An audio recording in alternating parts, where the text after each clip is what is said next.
In this video, we're looking at 814, problem 8-14, the present value of an ordinary annuity. Now, I guess one example I can think of where you would want to make, where this would be valuable is say you're older and your home is paid off and you're going to sell it. You're going to sell your home and you want to have a payment from that lump sum that you're going to get from selling your house for a certain amount of years. So say the numbers that I've actually put in here are the payment of $10,000 a year, and we want that to happen for 10 years. So we want to know, how much am I going to need to sell my house for? In other words, how much money am I going to need to start off with in order to be able to pay myself $10,000 a year for 10 years, and obviously that once again depends on the annual rate of return or the annual interest rate. And the formula that we're using here is, I just want to just bring your attention to the formula. The present value of an annuity equals your payment times 1 minus 1 over 1 plus the rate of return raised to the power of the number of time units, which is in this case years, divided by the rate of return. So this formula right here is what I have in the Excel version. If you follow my cursor up right up here in all these cells, except for the first cell, because we have a 0% rate of return, you can't have 0 in the denominator of a formula.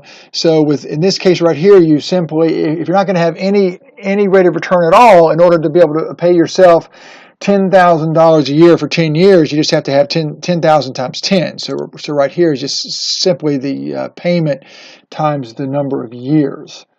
So once again, when you do this problem for homework, make sure that you put the numbers from the problem into this lower table right down here, the payment, which is $25,000, and they want it to be for 30 years, and then your interest rates are right here, 0, 5, 10, 15.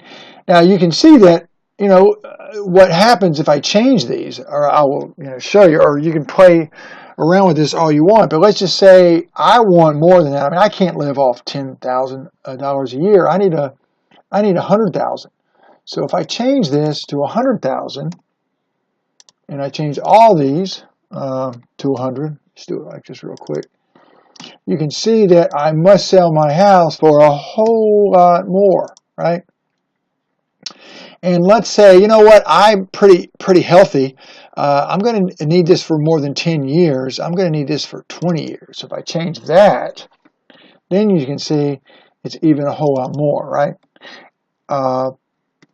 So what I like about these spreadsheets is you can play around with the numbers and you can see how they relate to each other, right? So if I want to have this payment of $100,000 a year for 20 years, see, I'm going to have to start off with a whole lot more here, right?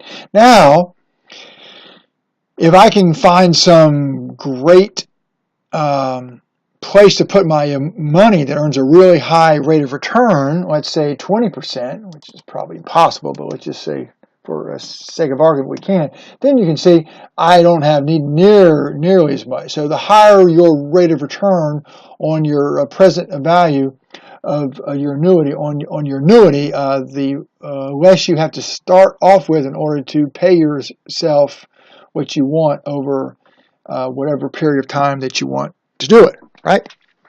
Okay, so the only thing that I really want you, well, not the only thing, but the main thing I want you to take from this is that the present value of an ordinary annuity is just simply calculating what does my initial investment need to be in order to have the a payment that I want per month or per year for however long that I want it, based on what the rate of return is going to be where I have my money invested. So that's the basic concept behind the calculation for the present value of an ordinary annuity.